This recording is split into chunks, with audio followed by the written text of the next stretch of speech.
First आपके पास यहाँ पर डेफिनेशन दी हुई है सेट चैप्टर नंबर 6 है, एक्सरसाइज नंबर आपके पास 6.2 है। इसमें सबसे पहले आपने क्या चेक करना है, ये अब आपके पास दिया हुआ है लीनियरली डिपेंडेंट्स एंड इस बेसिस, यानी कि आपने डिपेंडेंट और इंडिपेंडेंट जो होगा लीनियर ये चीज़ें प्रूव करनी है और उसकी बेसिस जो है वो आपने प्रूव करना है। फर्स्ट आपके पास जो यहाँ पे डेफिनेशन है वो दी गई है लीनियरली डिपेंडेंट आपके पास जो है वो दिया गया है। इसकी डेफिनेशन अब आपके पास क्या है कि let V F be a vector space. आपके पास एक वी एफ जो है वो आपके पास क्या है, एक वेक्टर स्पेस दी गई है। A set of the vectors v1 v2 v3 so on. आपके पास vn जो है वो आपके पास क्या है, एक सेट दिया गया है वेक्टर्स का, और वो किसको बिलोंग कर रहे हैं, v को। v अब आपके पास यहाँ पे क्या दिया गया है, वेक्टर स्पेस दी गई है। ऊपर जो हमने सपोज किया है कि लेट वी एफ आपके पास क्या दिया गया है, वेक्टर स्पेस दी गई है, यानी कि वेक्टर है ओवर द फील्ड एफ, यानी कि फील्ड एफ के ऊपर आपके पास एक वेक्टर स्पेस दी गई है। अब यहाँ पे हमने उन वेक्टर्स का एक सेट लिया है, वो हमारे पास क्या दिया हुआ है, a set of the vectors, वो हमारे पास क्या है, v1 v2 v3 so on vn तक है, जो कि बिलोंग कर रहा है v को। इस set to be linearly dependent, ये सेट हमारे पास क्या है, लीनियरली डिपेंडेंट हमारे पास कहलाएगा इफ देयर एग्जिस्ट है a1 a2 a3 so on an, और वो किसको बिलोंग कर रहे हैं, f को। अब जो ऊपर हमने सेट लिया है वो हमारे पास सेट किसका है, वेक्टर्स का सेट दिया गया है, जिसके अंदर आपके पास एलिमेंट्स कहाँ से कहाँ तक है, वेक्टर्स जो दिए गए हैं वो आपके पास क्या है, v1 है v2 है v3 सो ऑन vn तक दिया गया है।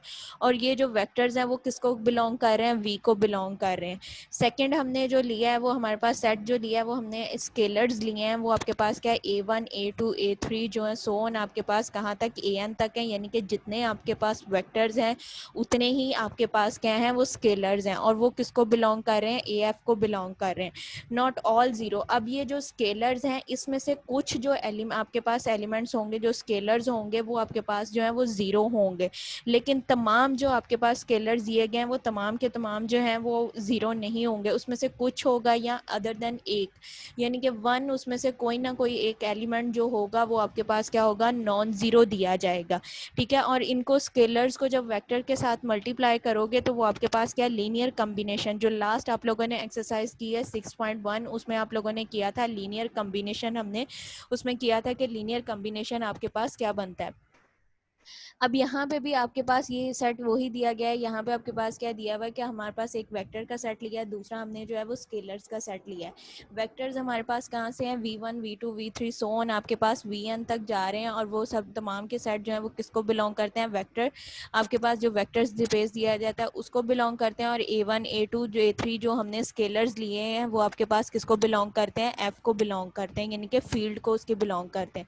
और जो स्केलर्स हैं उसमें से कोई ना कोई एक आधा एलिमेंट जो है वो आपके पास क्या होगा, नॉन जीरो होगा, कि तमाम जो एलिमेंट्स हैं वो आपके पास जीरो नहीं होंगे। अगर उसमें से एक एलिमेंट जो है वो आपके पास नॉन जीरो होगा, देन वो आपके पास जो ये स्केलर इसका लीनियर कम्बिनेशन है वो आपके पास किसके इक्वल होगा, a1 इंटू v1, आपके पास a1 multiply by v1 plus आपके पास a2 v2 plus so on आपके पास an vn तक जाएगा, और ये आपके पास किसके इक्वल है, जीरो के इक्वल है। ये आपके पास जो वैल्यूज आएंगी वो आपके पास किसके इक्वल आएंगी, जीरो के इक्वल आएंगे। और इसमें से आपके पास क्या है कि एक जो एलिमेंट है वो आपके पास क्या होगा, नॉन जीरो होगा, कि जीरो के अलावा उसकी कोई और वैल्यू आपके पास आएगी, देन वो आपके पास क्या कहलाएगा, लीनियरली डिपेंडेंट वेक्टर्स कहलाएगा। इसी बेसिस पे आपके पास क्या है, लीनियरली इंडिपेंडेंट है, कि इसी तरह से आप एक सेट लेते हो, लेट वी एफ आपके पास वेक्टर स्पेस आप लेते हो over the field F, V F आपके पास के over the field F be a vector space, एक वेक्टर स्पेस लिया है, उसका सेट आपके पास है a set of the vectors, vectors का आपने सेट लिया a1 v1 v2 v3 so on, वो किसको बिलोंग कर रहे हैं, v को बिलोंग कर रहे हैं। इस set to be linearly independent, ये आपके पास क्या है, वो लीनियरली इंडिपेंडेंट कहलाएगा इफ a1 आपके पास a1 और v1 प्लस आपके पास a2 v2 plus a3 v3 so on आपके पास किसके इक्वल है, जीरो के इक्वल है। a1 जो है वो किसके इक्वल है, a2 के इक्वल है, और a2 जो है वो a3 के इक्वल है, सो ऑन आपके पास कहाँ तक जाता है, an के इक्वल जाता है, और an जो है वो किसके इक्वल है, जीरो के इक्वल है। यानी कि तमाम जो आपके पास वैल्यूज हैं अगर वो आपके पास जो है वो जीरो के इक्वल आती हैं, देन ये आपके पास क्या कहलाएगा, लीनियरली इंडिपेंडेंट कहलाएगा। अगर आपके पास जो है वो उसका आप लीनियर कम्बिनेशन लेते हैं और लीनियर कम्बिनेशन में से कोई एक आधी जो वैल्यू है वो आपके पास जो है वो ज़ीरो नहीं है, ज़ीरो के अलावा अगर कोई और वैल्यू आपके पास होगी तब वो आपके पास क्या कहलाएगा, लीनियरली डिपेंडेंट कहलाएगा। अगर तमाम वैल्यूज़ जो हैं वो लीनियर कम्बिनेशन की जो हैं वो आपके पास क्या होंगी, ज़ीरो के इक्वल आपके पास लीनियर कम्बिनेशन जो है उसकी तमाम वैल्यूज़ जो हैं वो आपके पास जो है वो ज़ीरो के अगर इक्वल आ जाती हैं तब वो आपके पास क्या कहलाएगा, लीनियरली इंडिपेंडेंट कहलाएगा। दोनों डेफिनेशंस क्लियर हैं? Yes ma'am.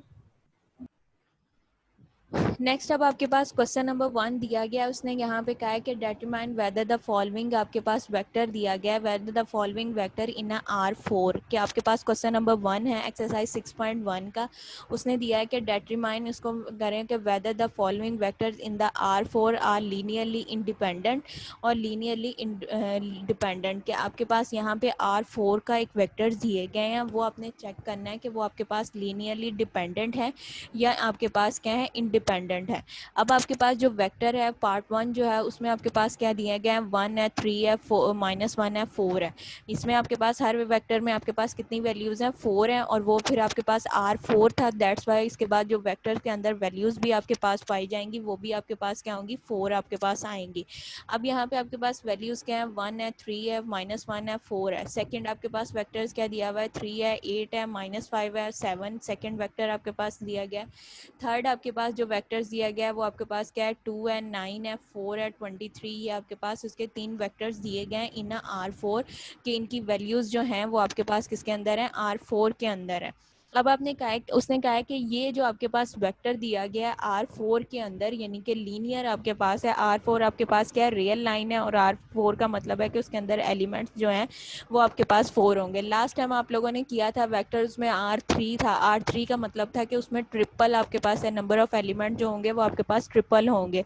या आप जो स्केलर लोगे वो भी आपके पास क्या होगा, ट्रिपल्स होगा, यानी कि scalar x a b c आप जो ले रहे हो वो भी आपके पास क्या होंगे। अब यहाँ पे आपके पास जो वेक्टर्स हैं वो आपके पास क्या दिए गए हैं, 3 दिए गए हैं, लेकिन उसमें आपके पास रियल नंबर्स आर आपको पास जो है वो किसको डिनोट करता है, रियल नंबर्स को डिनोट करता है। उसने कहा है कि डिटरमाइन द फॉलोइंग वेक्टर्स, जो R4 है रियल लाइन का, यानी कि रियल नंबर्स का जो वेक्टर आपके पास दिए गए हैं, वेक्टर्स दिए गए हैं R4, यानी कि उसमें नंबर ऑफ एलिमेंट्स जो हैं वो आपके पास 4 दिए गए हैं। उन चेक करना है कि ये आपके पास क्या है, लीनियरली इंडिपेंडेंट है या आपके पास डिपेंडेंट है। अगर इन वेक्टर्स का आंसर जो है वो आपके पास क्या है, 0 आ जाता है, ठीक है, ये इक्वेशंस को सेटिस्फाई नहीं करते हैं, इसके आपके पास क्या आंसर जो है वो 0 आ जाता है आपके पास, तो वो आपके पास क्या होंगे, लीनियरली आपके पास जो है वो डिपेंडेंट इंडिपेंडेंट कहलाएंगे। अगर उसका कुछ ना कुछ आपके पास आंसर या वो 0 के इक्वल आपके पास आ जाती हैं वो वैल्यूज़, उसको वो प्रूव हो जाता है, देन वो आपके पास क्या होगा, लीनियरली इंडिपेंडेंट आपका डिपेंडेंट कहलाएगा। अब यहाँ पे जो वेक्टर्स दिया गया है उसको हमने स्केलर्स के साथ मल्टीप्लाई किया। सोल्यूशन में आपके पास क्या है, लेट आपके पास ए जो है वो भी स्केलर है, बी जो है वो भी स्केलर है, सी जो है वो भी आपके पास स्केलर्स हैं। इन वेक्टर्स को हमने स्केलर्स के साथ मल्टीप्लाई किया है ए बी सी के फॉर्म में। इसको अब हमने क्या किया है, लीनियर कम्बिनेशन की फॉर्म में हमने लिखा है। ए को 1 से मल्टीप्लाई किया, ए को 3 से मल्टीप्लाई किया, ए को -1 से किया, ए को 4 से किया। एक सेट आपके पास है, बी को 3 से किया, बी को 8 से किया, बी को 5 से किया, बी को 7 से किया। ये आपके पास सेकंड सेट हो जाएगा। थर्ड आपके पास जो है वो आपके पास सी को आपने 2 से किया, सी को 9 से किया, सी को 4 से किया, सी को 23 से किया।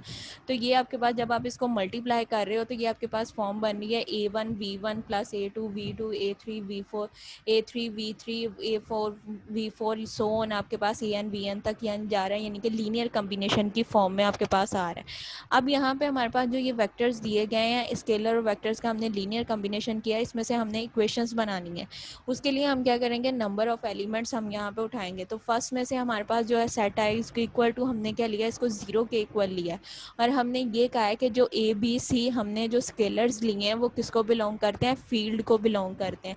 फील्ड के अंदर वो एलिमेंट्स होते हैं जो आपके पास क्या होते हैं, स्केलर्स होते हैं। फील्ड की डेफिनेशन में आपके पास यही था कि आपके पास such number of elements belong, जिसकी आपके पास वेक्टर्स क्या होता है, जिसकी आपके पास डायरेक्शन भी दी जाती है और उसका मैग्नीट्यूड भी दिया जाता है। लेकिन आपके पास स्केलर्स क्या होते हैं, आपके पास फील्ड स्केलर्स जिसकी आपके पास यानी कि एक चीज़ आपके पास यहाँ तो उसकी डायरेक्शन होती है, या आपके पास उसका मैग्नीट्यूड आपके पास दिया जाता है, लेकिन उसकी डायरेक्शन जो होती है वो आपके पास नहीं दी जाती है। तो वो किसको बिलोंग करते हैं, फील्ड को बिलोंग करते हैं। अब यहाँ पे जो हमने एलिमेंट्स लिए हैं ए बी सी, वो किसको बिलोंग कर रहे हैं, फील्ड्स को बिलोंग कर रहे हैं। अब यहाँ से नंबर ऑफ इक्वेशंस हम बनाते हैं, वो हमारे पास क्या बनेंगी, 4 बनेंगी, क्योंकि हमारे पास जो वेक्टर आपके पास दिया गया था वो उसमें आपके पास नंबर ऑफ एलिमेंट्स कितने थे, 4 थे। फर्स्ट हम जो है इसको एक ही हमने जो लिया है वो आप, तो एक एलिमेंट आपने एक यहाँ से ए का उठाया, यहाँ से बी आपने उठाया, यहाँ से आपने सी उठाया, तो ये इक्वेशन आपके पास बन गई है ए plus 3b plus 2c। Second आपने यहाँ से 3a उठाया, 8b आपके पास आ जाएगा 9c, ये आपके पास सेकेंड इक्वेशन बन जाएगी। थर्ड आपके पास जो इक्वेशन बनेगी वो आपके पास क्या आ रही है, -a प्लस -5b प्लस आपके पास 4c, आपके पास थर्ड इक्वेशन आ जाएगी। फोर्थ इक्वेशन आपके पास आ रही है 4a आ रहा है, 7b आ रहा है, प्लस आपके पास क्या है 23c, ये आपके पास 4 इक्वेशंस बन जाएंगी। अब ये वेक्टर को हमने किसके इक्वल लेट किया है, 0 के इक्वल किया है। नंबर ऑफ एलिमेंट आपके पास इक्वेशंस जो बन रही है वो 4 बन रही है, तो ये कितने के इक्वल आ जाएगा, 4 0 के इक्वल आ गया। इन इक्वेशंस को अब हमने क्या 0 के इक्वल लेट किया, ये हमारे पास फर्स्ट इक्वेशन क्या बनेगी, a plus 3b plus 2c is equal to 0। Second equation 3a plus 8b plus 9c is equal to 0। Third equation -a minus 5b plus 4c is equal to 0। तो four equation आपके पास 4a plus आपके पास 7b plus 23c, आपके पास ये 4 equations आ जाएगी। अब हमने क्या करना है कि फर्स्ट 2 इक्वेशंस उठानी है, इसमें से हमने a b c की वैल्यूज़ निकालनी है। वो वैल्यूज़ a b c की निकालने के बाद हमने इक्वेशन 3 और इक्वेशन 4 में पुट करनी है। अगर वो इक्वेशन 3 और 4 को सेटिस्फाई कर देंगी तब वो हमारे पास क्या लीनियरली डिपेंडेंट है, अगर वो सेटिस्फाई नहीं करती तब वो हमारे पास क्या आएगा, लीनियरली इंडिपेंडेंट आएगा। अब जो फर्स्ट 2 इक्वेशंस हैं उसको हमने यूज़ करना है by the cross multiply method. जो आपके पास क्रॉस मल्टीप्लाई मेथड दिया जाता है उसको हमने यूज़ करना है। अब यहाँ से हमारे पास जो कोफिशिएंट है इसको, यानी कि हमारे पास जो यहाँ पे एलिमेंट है ए बी सी, यहाँ पे इसका कोफिशिएंट क्या आ जाएगा, ए का 1 आ जाएगा, बी का 3 आ जाएगा, सी का 2 आ जाएगा, नीचे से भी ए का 3 आ जाएगा, ए बी का 8 आ जाएगा, सी का आपके पास क्या है 9 आ जाएगा। ए जो एलिमेंट है उसको हमने लिख लिया। जब ए को एलिमेंट जो है उसको हम लिख लेंगे, ए एलिमेंट हमने लिख लिया है, तो इसके जो एलिमेंट्स हैं इसको हमने छोड़ देना है। जो बी और सी के जो कोफिशिएंट्स हैं उनको हमने लिख लेना है। वो हमारे पास क्या लिखा जाएगा, 2 को हमने 3 को जो है वो 9 के साथ, 2 को जो है वो 8 के साथ मल्टीप्लाई करेंगे। तो हमारे पास ये वाली आपके पास फॉर्म लिखी गई है कि जो आपने एलिमेंट लेना है, जो आप स्केलर जिस स्केलर की वैल्यूज़ निकाल रहे हो उसके कोफिशिएंट्स को आपने छोड़ देना है। जो अदर आपके पास एलिमेंट आपके पास कोफिशिएंट्स होंगे उनको आपने यूज़ करना है। अब यहाँ पे फर्स्ट जो है वो हमने क्या कोफिशिएंट क्या ले लिया है, यहाँ पे फर्स्ट हमने कोफिशिएंट लिया है ए कोफिशिएंट जो है उसको हमने ले लिया। ए जब हमने कोफिशिएंट लिया तो ए के जो यहाँ पे जो आप ए को ए हमने स्केलर्स लिया है तो इसके जो कोफिशिएंट है उसको हमने छोड़ दिया। बी और सी के जो कोफिशिएंट्स हैं उनको हमने लिख लिया। नेक्स्ट हमने क्या लिया, बी जो है वो स्केलर को ले लिया है। अब बी के जो एलिमेंट्स हैं उनको हमने छोड़ देना है। बी के जो एलिमेंट है 3 और 8 इसको हमने छोड़ देना है। ए और सी के जो एलिमेंट्स हैं उनको हमने लिखना है। वो आपके पास क्या आ जाएंगे, 2 आ जाएगा 9, यानी कि ये आपके पहले मल्टीप्लाई किया है, इसको इसके साथ मल्टीप्लाई किया, अब इसको इसके साथ मल्टीप्लाई करना है। 2 को यानी कि ए के साथ, सी को जो ए के साथ मल्टीप्लाई, तो यहाँ पे एलिमेंट्स जो लिखे जाएंगे वो आपके पास क्या आ जाएगा, 2 1 9 3 आपके पास आ जाएगा। थर्ड अब आपने क्या करना है, सी के एलिमेंट्स को लिखना है, तो ये वाले आपके पास कोफिशिएंट छोड़े जाएंगे। ए को अब आपने क्या करना है बी के साथ, तो यहाँ पे कोफिशिएंट आपके पास क्या आएंगे 1 और 3 3 और 8, ये आपके पास एलिमेंट्स आ जाएंगे। ये आपके पास, और इसको हमने लेट कर लिया है कि ये हमारे पास क्या है, के एलिमेंट के इक्वल है। अब इसको क्रॉस मल्टीप्लाई किया, 9 को 3 से किया 27, -8 को 2 से किया 16 आपके पास आ जाएगा। बी आपके पास है 2 को 3 से किया 6 आ जाएगा, 9 को 1 से किया 9 आपके पास। सी एलिमेंट आपके पास क्या है, 8 को 1 से किया 8 आ जाएगा, 8 3 को 3 से किया आपके पास क्या आ जाएगा, -9 आ जाएगा। अब यहाँ पे हमारे पास जो ए है इसकी वैल्यू आपके पास क्या आई है, 11 आई है। बी जो है उसकी वैल्यू आपके पास क्या आई है, -3 आई है। सी जो है उसकी वैल्यू आपके पास क्या आई है, -1 आई है, और इसको हमने सपोज कर लिया कि हमारे पास किसके इक्वल है, हमने लेट किया था किसी भी स्केलर के इक्वल, तो वो हमारे पास क्या है, k आपके पास एलिमेंट दिया गया। अब इसको हमने अब a की वैल्यू लिखेंगे तो वो हमारे पास क्या लिखा जाएगा, 11k लिखा जाएगा। b की वैल्यू जब लिखेंगे वो हमारे पास क्या लिखा जाएगा, 3k लिखा जाएगा। c की वैल्यू जो लिखेंगे वो हमारे पास क्या लिखा जाएगा, -k आपके पास लिखी जाएंगी।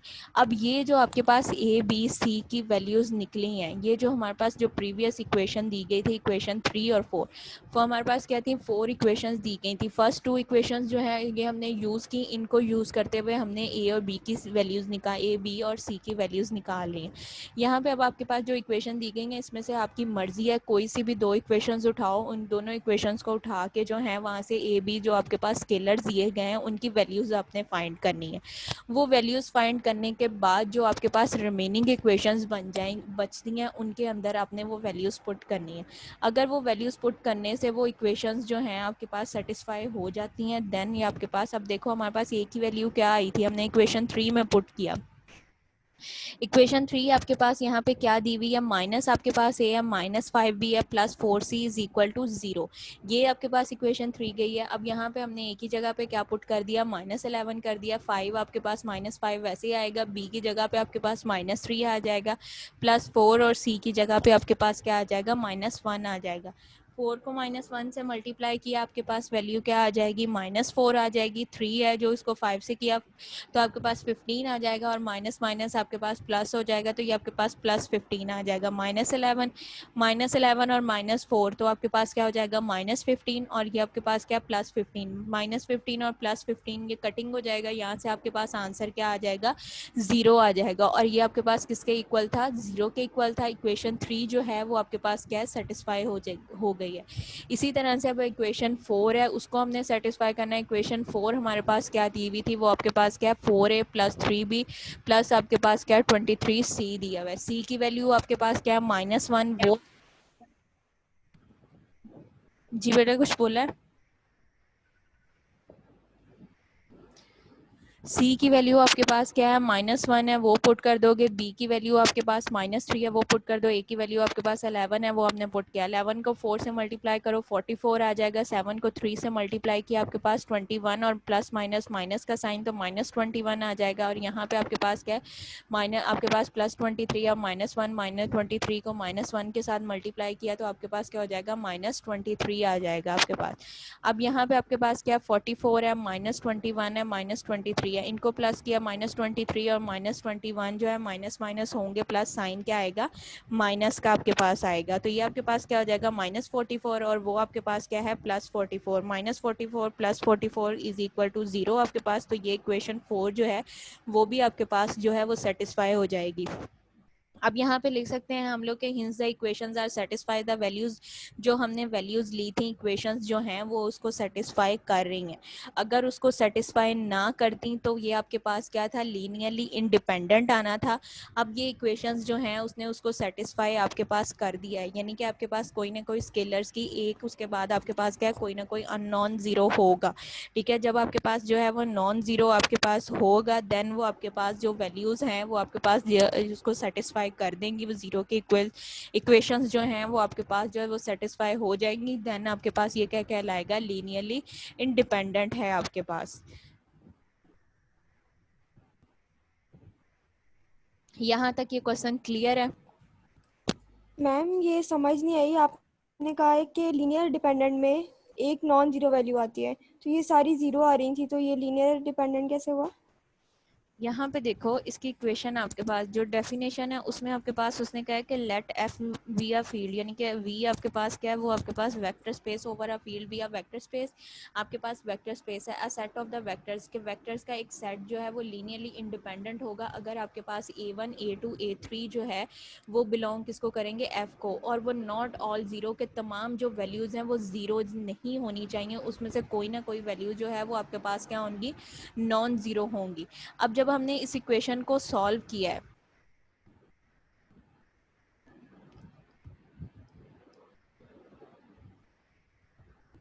जब हमने इस इक्वेशन को सॉल्व किया है, आपके पास ए और बी जो है उसकी कोई ना कोई वैल्यूज आपके पास आएंगी।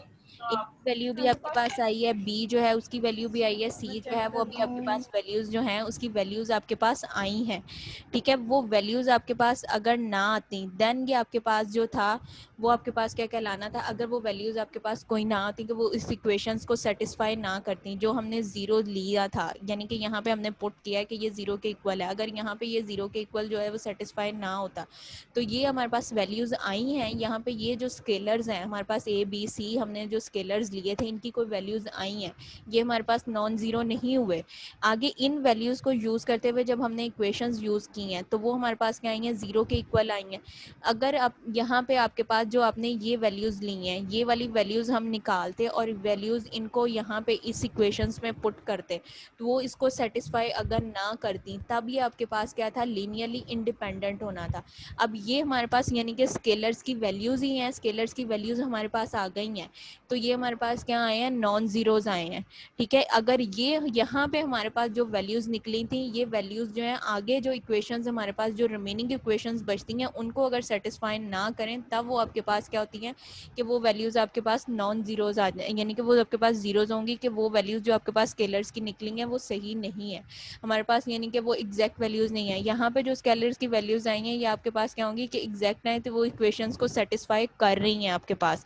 अगर इक्वेशन सेटिस्फाई ना होती तब वो आपके पास क्या था कि वो आपके पास जो है वो उसके लीनियरली आपके पास इंडिपेंडेंट होने थे। यहाँ पे ये इक्वेशंस को सेटिस्फाई कर गई हैं, दैट्स वाई ये आपके पास जो है वो लीनियरली डिपेंडेंट है।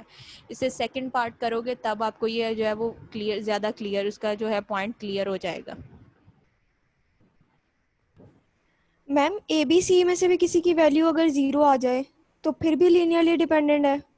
ये फिर वो उसको आगे हमने जो ए बी सी की वैल्यूज आई हैं उनको आगे जो आपके पास फर्दर जो रिमेनिंग बची होंगी ना आपके पास इक्वेशंस, उनमें पुट करके देखो, अगर तो वो वैल्यूज पुट करने से सेटिस्फाई हो रही हैं इक्वेशन तब वो आपके पास वो वैल्यूज ठीक हैं। अगर वो यानी कि सेटिस्फाई इक्वेशंस जो हैं वो सेटिस्फाई नहीं हो रही हैं देन वो आपके पास क्या होंगे, लीनियरली इंडिपेंडेंट है। फर्स्ट आपने क्या करना है कि आपके पास जो स्केलर दिया गया उसको वेक्टर्स के साथ मल्टीप्लाई करना है, उसकी इक्वेशंस बनानी है। उन इक्वेशंस में से आपने जो स्केलर्स लिए गए हैं अननोन होंगे उनकी वैल्यूज लेनी है। वो वैल्यूज लेके जो रिमेनिंग आपके पास इक्वेशंस बचती हैं उनके आपने जो रिमेनिंग इक्वेशंस बचेंगी उनको आपने उसमें पुट करना है। अगर वो जो रिमेनिंग आपके पास इक्वेशंस बची हुई हैं उनको अगर वो सेटिस्फाई कर जाती हैं देन वो आपके पास क्या होंगे, डिपेंडेंट होंगी। अगर जो वो इक्वेशंस को सेटिस्फाई नहीं करेंगी तो वो आपके पास लीनियरली इंडिपेंडेंट होंगी। इसका सेकंड पार्ट देखो, उसमें आपके पास क्या है, वेक्टर्स वही आपके पास है, डिटरमाइन आर द फोर, यानी कि आर फोर के अंदर जो वेक्टर्स हैं वही आपको यहाँ पे गिवन दिए गए हैं। 1 है, -2 है, 4 है, 1 आपके पास, और सेकंड आपके पास वेक्टर है 2 1 0 3 दिया गया है। थर्ड वेक्टर आपके पास 1 6 1 4 दिया गया है। इसको भी हमने क्या किया, स्केलर्स के इक्वल लेट कर लिया। स्केलर्स हमने क्या लिए हैं, ए बी सी आपने लिए हैं, उनको उसके साथ मल्टीप्लाई करो। हमने ये कहा है कि उसके बाद जो वो स्केलर्स हैं वो किसको बिलोंग करते हैं, फील्ड एफ जो है उसको बिलोंग कर रहे हैं। अब यहाँ से हमने जो इसके दरमियान में आपके पास जो इक्वेशंस बनेंगी वो आपके पास क्या बन रही है, ए की आपके पास बन रही है, ए बन रहा है, -2 है, 4 है, ए बन रही है। नेक्स्ट आपके पास बी की जो इक्वेशंस बन रही हैं वो आपके पास क्या है, 2b है, b है, 0 है, -3b है, प्लस आपके पास c जो है वो c है, माइनस आपके पास 6c है, प्लस c है 4 आपके पास, ये चीज़ की बन रही है इक्वेशन। अब 4c इक्वेशन ये आपके पास बन रही है। इनको अब हमने क्या करना है, ये जीरो के इक्वल हमने लेट की हैं कि ये इक्वेशन जो हैं वो आपके पास किसके इक्वल हैं, जीरो के इक्वल हैं। इक्वेशंस 4 आपके पास इक्वेशंस बन जाएंगी, a + 2b + c is equal to 0, equation 1 है। b आपके पास इक्वेशन 2a प्लस आपके पास b -6c is equal to 0, ये आपके पास सेकंड इक्वेशन है। 4a + c is equal to 0 third equation है। a -3b + 4c is equal to 4, ये आपके पास 4 इक्वेशंस हैं। अगेन उसी की तरह से प्रीवियस पैटर्न जो आपने किया था, बाय द क्रॉस मल्टीप्लाई वो गेट द वैल्यूज, हमने जो फर्स्ट 2 इक्वेशंस हैं उसके दरमियान उससे हमने जो है a b c की जो है वो वैल्यूज आपने फाइंड करनी है। ए हमने यहाँ पे उसके कोफिशिएंट जो है उसको कंपेयर किया, ए के आपके पास कोफिशिएंट क्या बन रहे हैं, जब ए का एलिमेंट ले लिया तो यहाँ पे आपके पास एलिमेंट्स क्या आ जाएंगे, 2 और 1, 1 और -6 आपके पास आ जाएगा। बी एलिमेंट जो है वो बी को आपने लिया, बी को आपने छोड़ देना है। सी का आपके पास कोफिशिएंट 1 है बी आपके पास, और दूसरा आपके पास -6 है। यहाँ पे ए का कोफिशिएंट 1 है और ये बी आपके पास क्या आ जाएगा, 2 है, ठीक है। थर्ड आपके पास यहाँ पे 2 के साथ माइनस है, ये वाली इक्वेशन में यहाँ पे देखो, एक 2 के साथ आपके पास जो दिया हुआ है माइनस आपके पास आएगा, -2 है यहाँ पे आपके पास इक्वेशन 2 में स्टार्टिंग में आपके पास माइनस आपके पास, तो ये आपके पास वैल्यू -2 हो जाएगी। सी आप ले रहे हो, सी के कोफिशिएंट्स को छोड़ देना, आपके पास जो रिमेनिंग है ए का कोफिशिएंट आपके पास 1 आ जाएगा, बी का कोफिशिएंट 2 है, ए का कोफिशिएंट 2 आपके पास यहाँ पे -2 और बी का कोफिशिएंट 1 है, उसको यूज़ किया, इसको हमने सपोज कर लिया के इक्वल है, के भी अब आपके पास क्या कोई ना कोई स्केलर्स आपके पास दिया गया, इसको मल्टीप्लाई किया, मल्टीप्लाई करके जो वैल्यूज़ आपके पास आ रही हैं, ए की वैल्यू आपके पास क्या आ रही है -13 के आ रहा है आपके पास, ठीक है। बी की वैल्यू जो है वो 4 के आ रही है, सी की वैल्यू आपके पास क्या आ रहा है 5 आ रहा है। अब ये वाली जो आपके पास ए बी सी की वैल्यूज आई हैं, इनको अब आपने इक्वेशंस में पुट करना है। इक्वेशन 3 जो है वो आपके पास क्या दी गई हुई थी, 4a प्लस सी आपके पास दिया गया है। 4a प्लस सी आप जो करोगे यहाँ पे आपके पास 4a प्लस सी, ए की वैल्यू क्या थी -13 था, वो आपने पुट किया, सी की वैल्यू आपके पास क्या थी 5 थी, वो आपने पुट किया। -13 को 4 से मल्टीप्लाई करो, आपके पास क्या आ जाएगा -52 आ जाएगा। माइनस आपके पास यहाँ पे -52 प्लस 5 आपके पास आ जाएगा इज इक्वल टू 0 है। -52 प्लस 5 इसको करो तो आपके पास आंसर क्या आ जाएगा -47 आ गया, यानी कि यहाँ पे आपके पास आंसर जो है वो 0 नहीं आया, -47 आया।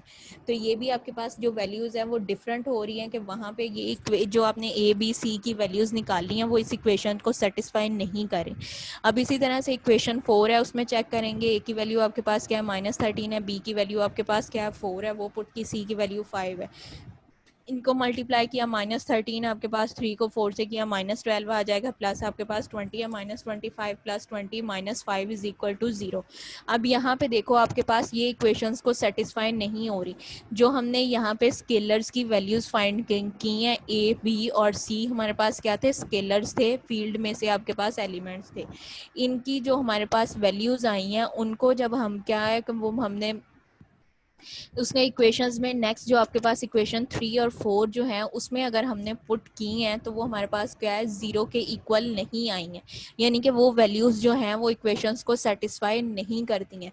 जब ये वैल्यूज़ आपके पास जो हैं वो इक्वेशंस को सेटिस्फाई नहीं करेंगी तब हम कहेंगे कि ये हमारे पास जो वेक्टर्स दिए गए हैं लीनियरली इंडिपेंडेंट है, यानी कि आपके पास अगर तो ये आंसर 0 के इक्वल आपके पास आ जाता है, तमाम वैल्यूज़ जो हैं वो आपके पास जो थी वो 0 के इक्वल आपके पास आ जाती, कोई भी आपके पास वैल्यू जो है वो अपोजिट ना होती, यानी कि ये जो हमने स्केलर्स की वैल्यूज़ निकाली थी अगर ये इक्वेशंस को सेटिस्फाई कर जाती देन हम ये कह सकते थे कि ये हमारे पास जो है वो लीनियरली डिपेंडेंट है, कि हमारे पास जो हमने स्केलर्स की वैल्यूज़ ली हैं वो तमाम जो हैं वो ज़ीरोज़ नहीं हैं, उनमें से कोई ना कोई वैल्यू आपके पास क्या है नॉन ज़ीरो है।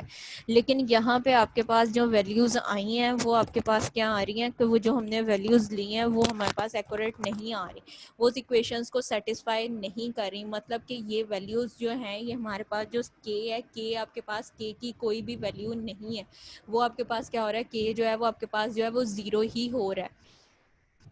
यहाँ पे जो प्रीवियस हमने क्वेश्चन किया था उसमें आपने पास जो थी ये वाली a इज इक्वल टू आपके पास क्या था 11 b इज इक्वल टू 3 के, c आपके पास क्या था माइनस आपके पास, यानी कि k की कोई ना कोई वैल्यूज थी, ठीक है, और ये वैल्यूज जो थी आपके पास जो नेक्स्ट इक्वेशंस थी उनको सेटिस्फाई कर रही थी, जब वो इक्वेशंस को सेटिस्फाई कर जाएंगी तब वो आपके पास क्या है लीनियरली डिपेंडेंट है, अगर वो इक्वेशंस को सेटिस्फाई नहीं करती तब वो आपके पास क्या होगा लीनियरली इंडिपेंडेंट कहलाएंगी।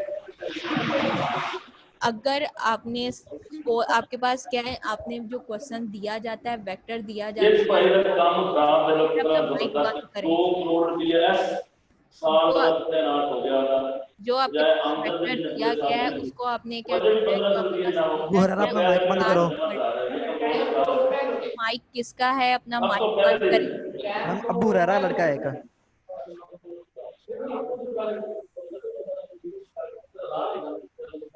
यार इसको मैसेज करें कि अपना माइक बंद करें। जी मैम। असल बात ये है कि सानू असल बात ये सानू जराए आमदन लेना होने चाहिए, हर चीज इस्तेमाल हो एसी लगने लगे बिल्कुल।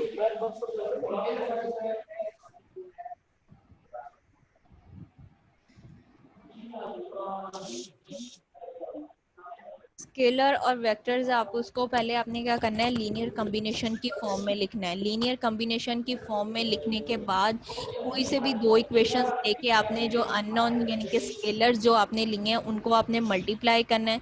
ठीक है, स्केलर्स को मल्टीप्लाई करने से आपके पास जो वैल्यूज़ निकलेंगी वो आपके पास क्या होंगी, अननोन वैल्यूज़ हैं।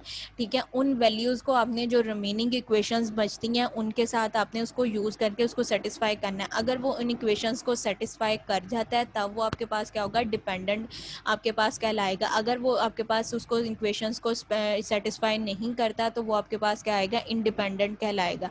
क्योंकि आपके पास जो वैल्यूज़ फिर वो आई हैं तो वो इक्वेशंस को सेटिस्फाई नहीं कर रही हैं, यानी कि वो वैल्यूज़ किसी पर डिपेंड नहीं कर रही हैं। हमने तो ये कहा है कि जो आपके पास क्या है, लेट वी, आपके पास जो वेक्टर स्पेस की वैल्यूज़ हैं, आपके पास वी क्या है, वो वेक्टर स्पेस है over the field F. F के ऊपर वो यानी कि ओवर द फील्ड